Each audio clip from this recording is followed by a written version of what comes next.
जय श्री कृष्णा, जय श्री राधे। राधे मेरी माँ तू है, अब पिता है घनश्याम। राधे मेरी माँ तू है, पिता है श्री घनश्याम। इन दोनों के चरणों में कोटि कोटि प्रणाम। इन दोनों के चरणों में मेरा कोटि कोटि प्रणाम।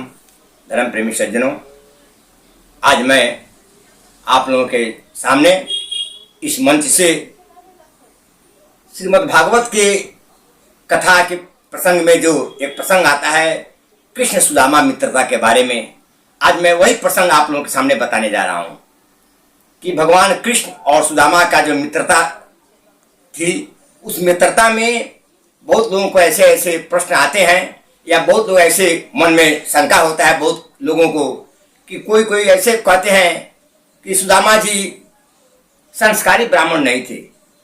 अगर वो संस्कारी ब्राह्मण होते तो भगवान वो कृष्ण का जो संदीपनी मुनि के आश्रम में चना गुरु माता दी थी, उस चना को क्यों चोरा कर खा गए, चोरी क्यों कर दिए?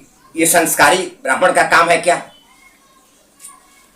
कुछ लोग ऐसा भी बताते हैं, भगवान के बारे में भी शंका कर देते हैं कि भगवान कृष्ण सुदामा तो खा गए, लेकिन भगवान कृष्ण कैसे थे कि और सुदामा उनका मित्र थे और ब्राह्मण भी थे।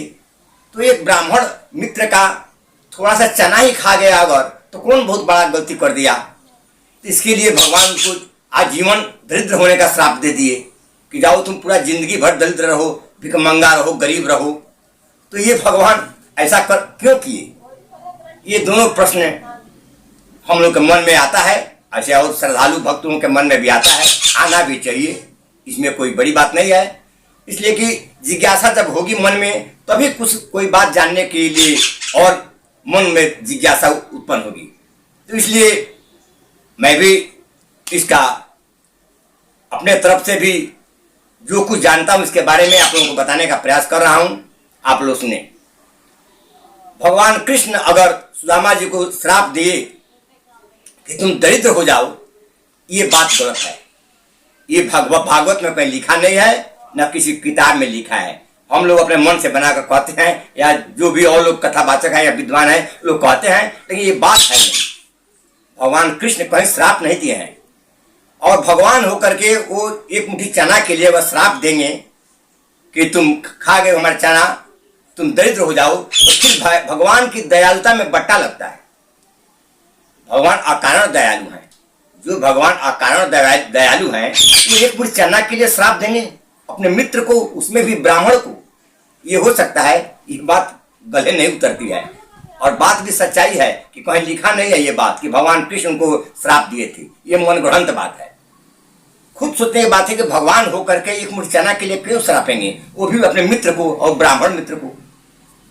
अब रही बात सुदामा जी वाली बात कि सुदामा जी उस चना को खाए थे, ऐसा क्यों? क्या सुदामा जी लालची थे? क्या सुदामा जी संस्कार विहीन थे कि अपने मित्र के साथ धोखा करके एक मुट्ठी चना खा गए? गुरु माता तो दी थी संदीपनी मुनि के आश्रम में कि दोनों मिल करके जा करके खा लेना, लेकिन सुदामा ऐसा क्यों किए? ये प्रश्न है। तो सुदामा जी के बारे में पहले आप समझिए, सुदामा जी एक संस्कारी ब्राह्मण थे, इसमें तनिक दो मत नहीं है। और सुदामा जी संतोषी ब्राह्मण थे, संस्कारी थे, फिर वैसे वो क्यों किए, इसके पीछे क्या तथ्य है, मैं आज आप लोगों को बताने का प्रयास कर रहा हूं। सुनिए। सुदामा जी के बारे में जो चना वाला बात है कि लकड़ी काटने दोनों आदमी गए थे और सुदामा जी उस चना को लेकर के खा रहे थे। भगवान कृष्ण जब पूछते हैं ऊपर से कि मित्र क्या तुम्हारा दांत बज रहा है, कुछ खा रहे हो क्या? सुदामा जी बोलते हैं कि नहीं भाई, मैं तो ठंडा से दांत कटकटा रहा है और इसलिए मैं कुछ खा नहीं रहा हूं। ऐसा प्रसंग में आता है। लेकिन आप लोग सुने सुदामा के बारे में। पहले सुदामा जी जो थे उनके बारे में भागवत में कहा गया है कि वो बहुत संतोषी ब्राह्मण थे। लिखा गया है कि विरक्त इंद्रिया अर्थेषु प्रशांतात्मा जितेंद्रिय। सुदामा जी के बारे में ऐसा भागवत में लिखा गया है कि सुदामा जी विरक्त इंद्रिया अर्थेषु प्रशांतात्मा जितेंद्रिय। सुदामा जी के लिए जो भागवत कारकार हैं वो लिखे हैं, उसमें भगवान को शांताकारम कहा गया है, शांत आकार वाले भगवान के को शांत आत्मा, शांत आकार वाले कहा गया है। लेकिन सुदामा जी के साथ में प्रशांत आत्मा लगा है, इसमें प्र उपसर्ग लगा है। सुदामा जी के को प्रशांत आत्मा कहा गया है भागवत में। वैसे प्रशांत आत्मा और व्यक्त इंद्रिय वाले एक मुट्ठी चना क्यों खाएंगे, विचार करने की बात है। और सुदामा जी कैसी थी, तो अकिंचन है। सुदामा जी अकिंचन है, वो दरिद्र नहीं थे। और ब्राह्मण तपोधन होता है। ऐसे सुदामा जी के लिए, प्रशांत आत्मा के लिए ये बात गला से नीचे नहीं उतरती है। इसके बारे में कुछ बारीक बात है जो विचार करके समझने पर बात क्लियर होगा जा करके। देखिए, सुदामा जी गरीब क्यों थे ये अलग बात है। सुदामा जी भीख जो मांगते थे, उनके भिक्षाटन में भी अंतर था। गुरुकुल में भिक्षाटन का पढ़ाया जाता है, भिक्षा मांग करके गुरु को ला करके देना है, खिलाना है और उसी में से अपने भी खाना है। लेकिन सुदामा जी के साथ ऐसा बात नहीं था। सुदामा जी जो भिक्षा मांगते थे, ऐसा नहीं था कि वो दिन भर भिक्षा ही मांगते थे।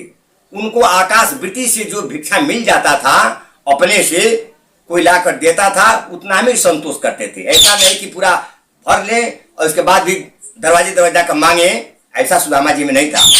दरिद्र किसको कहा जाता है? लिखा गया है कि दरिद्र असंतुष्ट, जो असंतुष्ट है वही दरिद्र होता है। सुदामा जी असंतुष्ट तो नहीं थे, वो तो इतना संतोषी ब्राह्मण थे कि उनको जो भी मिलता था, जो अपने से कोई लाकर दे दिया कि महाराज ये लीजिए, वो ले लेते थे।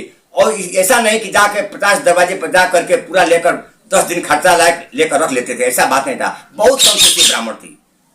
और उस सुदामा जी के लिए हम लोग थोड़ा सा अपनी कम जानकारी की वजह से कहते हैं सुदामा जी लालची थे, तो संतोषी ब्राह्मण नहीं थे, कृष्ण से झूठ बोले, ऐसा ऐसा हम लोग कहते हैं। लेकिन सुदामा जी के बारे में भागवत में देखा जाएगा तो लिखा है व्यक्त इंद्रिया अर्थेषु प्रशांत आत्मा जितेंद्रिय, ऐसे सुदामा जी थे। और भगवान का जो रह गया कि भगवान को श्रापे, ये बात गलत है। भगवान श्राप नहीं दिए हैं। अब देखिए हम क्या आप लोगों को बताने जा रहे हैं। सुदामा जी को यह दीक्षा वृत्ति से जो मिलता था, उसी से अपना जीवन निर्वाह करते थे। अब प्रसंग के हिसाब से हम लोग आए कि ये सुदामा जी जो चले भिक्षाटन के लिए जाते थे, और जो भिक्षा मिलता था उसी में काम चलाते थे। इतना संतोषी ब्राह्मण थी। कृष्ण के पास वाला जो प्रसंग है, अब हम लोग वहां चलते हैं कि वो चना क्यों खा गए। गुरु माता दी थी, उस चना के साथ में क्या बात था, तो वो चना एक गांव में ब्राह्मणी थी। वो ब्राह्मणी के घर कुछ नहीं मिल था। 2-4 दिन से ब्राह्मणी बहुत परेशान थी खाने के लिए। संयोग से उनको कोई ला करके थोड़ा चना दिया उस ब्राह्मणी को। उस गांव में, सुदामा घर नहीं, एक दूसरे ब्राह्मणी के घर में कोई चना ला कर दिया थोड़ा सा। वो ब्राह्मणी सोची कि अब तो रात हो गया है, जैसे 2 दिन 3 दिन निकल गया, पूरा समय खाना पीना, 1 दिन और चलेगा, कोई बात नहीं। लेकिन इस चना को मैं, भगवान ने कृपा से मिला है, तो इस चना को मैं लेकर रख देती हूँ और सुबह इस चना का सत्तू बनाऊंगी, और सत्तू बना करके भगवान को भोग लगा करके और तब पाऊंगी। इसीलिए वो ब्राह्मणी ने उस चना को रख दिया घर में। ऐसा संयोग कि उसी समय कुछ चोर उसी रास्ते से गए, तो देखे उस ब्राह्मणी के घर में गए। ब्राह्मणी तो सोई थी। देखते हैं कि भाई वो मोटली में कुछ रखा है, छोटा सा मोटली था, उसमें रखा था। उस चोरों को ये समझ में आया कि ये कुछ गहना है या पैसा है। ऐसे थोड़ा हिलाए तो चना बज रहा था, तो उन लोगों को ऐसा लगा कि या तो पैसा होगा इस मोटली में या गहना होगा। इसलिए उस लेकर के, और चोर उसको लेकर के भागे। जब चोर लोग भागे, पीछे से ब्राह्मणी आवाज दिया, लोग पीछे पीछे दौड़े चोरों को पकड़ने के लिए। चोर अपने पकड़े जाने के चलते जिस रास्ते से भाग रहे थे, उसी रास्ते में संदीपनी मुनि का आश्रम था। उसी संदीपनी मुनि के आश्रम में चोर उस चना के मोटड़ी को रख करके और भाग गए, फेंक करके वो आश्रम में भाग गए। वही चन जब भाग गए, ब्राह्मणी आकर चारों तरफ तलाश किया कि भाई हमारा चना कहीं कहाँ मिलता है, कौन लेकर गया, कोई चोर तो मिला नहीं, चोर सब तो भाग गया। बहुत तकलीफ होने के बाद वो ब्राह्मणी श्राप दिया कि ठीक है, मैं तो इस चना को रखी थी कि कल भगवान को भोग लगाकर खाऊंगी या भगवान को भोग लगाऊंगी, मैं श्राप देती हूँ कि वो चना जो भी खाएगा वो दरिद्र हो जाएगा, भिखमंगा हो जाएगा, वो कभी उसको शांति नहीं मिलेगा, इतना भिखमंगा गरीब होगा कि वो ब्राह्मणी का श्राप था, न कि भगवान कृष्ण का श्राप था। और ये ब्राह्मणी श्राप दे करके वापस चली गई। ये किसी को पता नहीं था, ये ब्राह्मणी जो श्राप दिया किसी को पता नहीं था। वो तो अपने फिर वापस चली गई, रोते गाते चली गई, उसका चना भुला गया। तो वही चना अगले दिन जंगल में लकड़ी काटने के लिए जब कृष्ण सुदामा जा रहे थे, तो उस समय गुरु माता संदीपनी मुनि की औरत उस चना को दिया, ये कृष्ण और सुदामा दोनों आदमी लो और जाते हो तो वहां पर कुछ नाश्ता कर लेना, यही खा लेना। वही सुदामा जी को गुरु माता दिया, इसमें से आधा आप खा लेना, आधा कृष्ण खा लेंगे। वही चना लेकर के जब ये लोग चले तो सुदामा जी, हम बताए हैं ना कि सुदामा जी बहुत संतोषी ब्राह्मण और बहुत तपस्वी ब्राह्मण थे। उनको ऐसा मन में हो गया, अपने दिव्य दृष्टि से वो देखते हैं तो उनका ऐसा मालूम पड़ गया कि ये चना है, ये श्रापित चना है, ये किसी ब्राह्मण की औरत का श्राप दिया हुआ चना है।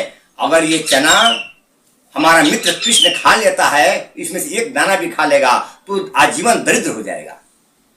तो हमारे रहते कृष्ण से मित्रता तो हम ही किए हैं, मित्रता किए हैं, तो मित्रता का तो ऐसा ये कोई तुक नहीं है। कहा गया है कि जो न मित्र दुख है हो ही दुखारी, अति नहीं बिलोकत पातक भारी। जो अपने मित्र के दुख से दुखी नहीं होता है, उसको देखने से भी पाप लगता है। तो मैं कैसा पापी होऊंगा कि इस चना को जानते हुए भी और कृष्ण को मैं खिला देता हूं, तो कृष्ण खा लेंगे तो भगवान है, वो कृष्ण खा लेंगे तो दरिद्र हो जाएंगे, और जब वो भगवान दरिद्र हो जाएंगे तो संसार का क्या हाल होगा, पूरा संसार भिखमंगा हो जाएगा, पूरा संसार दरिद्र हो जाएगा। इसलिए उस सुदामा के मन में आया कि ये चना मैं खाऊंगा, लेकिन भगवान को नहीं खाने दूंगा, भगवान को भिखमंगा दरिद्र नहीं बनने दूंगा, चाहे इसके लिए सुदामा आजीवन दरिद्र रहे, पूरा जीवन भर भीख मांगूंगा, लेकिन भगवान को ये चना मैं नहीं खाने दूंगा, इसलिए कि चना श्रापित चना है। यही जान करके सुदामा जी अनजान में नहीं खाए और लालची के चलते नहीं खाए। इस चना को सुदामा जी ये सोचकर खाए कि ये चना का मैं एक दाना भी मैं भगवान को नहीं खाने दूंगा, नहीं तो भगवान खा लेंगे तो भिखमंगा दरिद्र हो जाएंगे, गरीब हो जाएंगे, तो पूरा संसार तो उन्हीं के बस में है, पूरा संसार का क्या होगा। इसलिए संसार की भलाई के लिए ब्राह्मण जीता है, इसलिए सुदामा जी अकेला उस चना को खा गए। यही कारण था मित्रों, ऐसा बात नहीं था कि वो सुदामा जी लालच के बर्स में पड़ के खाए गए। सुदामा जी इसीलिए खाए कि ये चना अगर भगवान खाते हैं तो गरीब हो जाएंगे, इसलिए कि श्रापित चना है, एक ब्राह्मणी के द्वारा श्रापित है, तो भगवान जब गरीब हो जाएंगे तो और लोगों का क्या होगा। इसलिए चना को मैं अकेला खाता हूं और जो भी भोग भोगना होगा मैं अकेला भोगूंगा। यही सोच करके सुदामा जी उस चना को खाए। बंधुओं, आज इन्हीं शब्दों के साथ मैं अपनी कथा को विराम देने जा रहा हूं, फिर आगे का प्रसंग कल के कथा में बताऊंगा। जय जय श्री सीताराम।